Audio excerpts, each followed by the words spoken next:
शाम को 4 बजे से लेकर 7 बजे के बीच में शंकर और पार्वती के भ्रमण का समय रहता है। मेरे देवाधिदेव महादेव और माता पार्वती के भ्रमण का समय, भगवान शंकर पार्वती घूमने को निकले।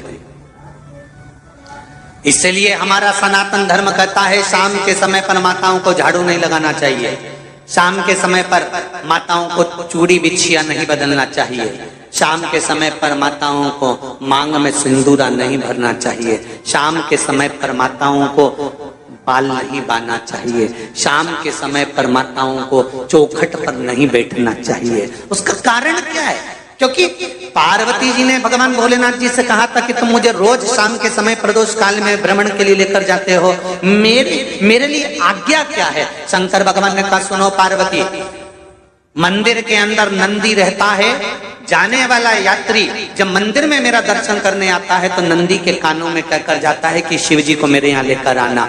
मैं नंदी के अनुसार उनके घर जाता हूँ, मेरा काम है उनका कल्याण करना और तेरा काम है उनके घर की नारी को अखंड सौभाग्यवती का वर प्रदान करना, ये तेरा काम। तब पार्वती माता ने कहा अखंड सौभाग्यवती होने का वर मैं तो दे दूंगी, पर उस समय पर माताएं चूड़ी बदल रही होगी और हाथ से चूड़ी निकाल रही होगी तो मैं वर कैसे दे सकती हूँ? मांग भर रही होगी तो मैं वर कैसे दे सकती हूँ? उस समय पर चूड़ी बिछिया बदला जा रहा होगा तो मैं वर कैसे दे सकती हूँ? उस समय पर झाड़ू लग रही होगी तो मैं लक्ष्मी को वहां कैसे भेज सकती हूँ? आप बताओ। तो शंकर भगवान ने कहा प्रदोष का समय एक ऐसा समय होता है, शाम का समय ऐसा होता है जिस समय पर केवल शंकर और पार्वती की आराधना का समय होता है।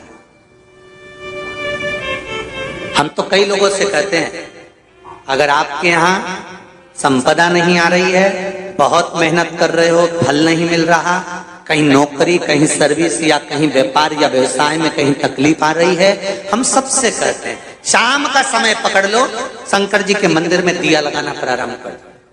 शिव मंदिर में अगर दिया नहीं लगा रहे हो तो बेलपत्री के पेड़ के नीचे दिया लगा। बेलपत्री और शंकर जी के मंदिर में दिया नहीं लगा रहा तो शंकर जी के मंदिर के बाहर चौखट पर दिया लगा। इतना भी नहीं कर सकते तो अपने घर के बाहर अपने द्वार पर दिया लगा दो, पर शंकर जी के नाम का श्री शिवाय नमस्तुभ्यं बोलकर शंकर भगवान को याद कर कर अपनी कामना कर कर बाबा का स्मरण कर कर पंचाक्षर मंत्र नमः शिवाय, षडाक्षर मंत्र ओम नमः शिवाय, द्वादशाक्षर मंत्र ओम नमो भगवते वासुदेवाय, जो मंत्र तुमको याद है उसका स्मरण कर कर लक्ष्मी हो चाहे नारायण हो चाहे राम हो चाहे कृष्ण हो स्मरण कर कर शाम के समय बाहर दिया लगा दो, दरवाजे के पास लगा दो। वो सुनेगा जरूर, आएगा तो उसका वेलकम जरूर होगा और वो कुछ देकर जरूर जाएगा। नियम तो बनाओ, उसकी चौखट पर जाकर कहना प्रारंभ